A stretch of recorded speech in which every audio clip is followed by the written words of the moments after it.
নমস্কার বন্ধুরা, আপনারা সবাই দেখছেন সরকারি সংবাদ ইউটিউব চ্যানেল। বন্ধুরা, মুখ্যমন্ত্রীর নতুন প্রকল্প অনুসারে সমস্ত গরিব ও খেটে খাওয়া মানুষদের ব্যাংকের অ্যাকাউন্টে কিন্তু খুব শীঘ্রই 20,000 করে টাকা পাঠিয়ে দেওয়া হবে। হ্যাঁ বন্ধুরা, এই নতুন প্রকল্পটির নাম দেওয়া হয়েছে সামাজিক সুরক্ষা যোজনা। এই যোজনার আওতায় পশ্চিমবঙ্গ সরকার কিন্তু একটি নতুন বড়সড় পদক্ষেপ নিয়েছে। আপনি যদি আবেদন না করে থাকেন তাহলে কিন্তু ভিডিওটি অবশ্যই সম্পূর্ণ দেখবেন, এরই সাথে ভিডিওটিকে লাইক করবেন আর লাল রঙের সাবস্ক্রাইব বাটনে ক্লিক করে বেল নোটিফিকেশনটা অল করে দেবেন। বন্ধুরা, গরিব ও খেটে খাওয়া মানুষদের সামাজিক নিরাপত্তার প্রকল্পের আওতায় আনার জন্য কিন্তু পশ্চিমবঙ্গ সরকার একটি নতুন বড়সড় পদক্ষেপ গ্রহণ করে।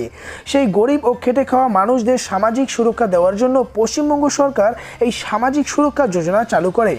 এই যোজনার আওতায় সোমবার রাজ্য সরকারের একটি নতুন বিবৃতিতে জানানো হয় যে এইবার এই প্রকল্পের পরিষেবার বহর আরও বৃদ্ধি করা হবে।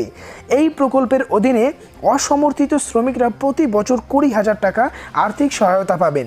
এমনকি গরিব ও খেটে খাওয়া মানুষরা 60,000 টাকা পর্যন্ত পেতে পারেন। একই সঙ্গে একজন কর্মী 60 বছর বয়সের পরে প্রভিডেন্ট ফান্ডের জন্য সুযোগও পাবেন। রাজ্যের শ্রমমন্ত্রী মলয় ঘটক জানিয়েছেন, 1 কোটি শ্রমিককে এই প্রকল্পের আওতায় নিয়ে আসা হবে। গত 7 বছরে এই প্রকল্পের মোট বরাদ্দের পরিমাণ ছিল 113 কোটি টাকা। গোটা জানুয়ারি মাস জুড়ে এই প্রকল্পের নাম নথিভুক্তকরণের উৎসাহ দিতে জেলার বিভিন্ন প্রান্তে আয়োজিত হচ্ছে শ্রমিক মেলার। এই প্রকল্পে আবেদন ও আরও বিশদ জানতে হলে অবশ্যই আপনার নিকটবর্তী এসডিও বা বিডিও অফিসে গিয়ে যোগাযোগ করে নেবেন।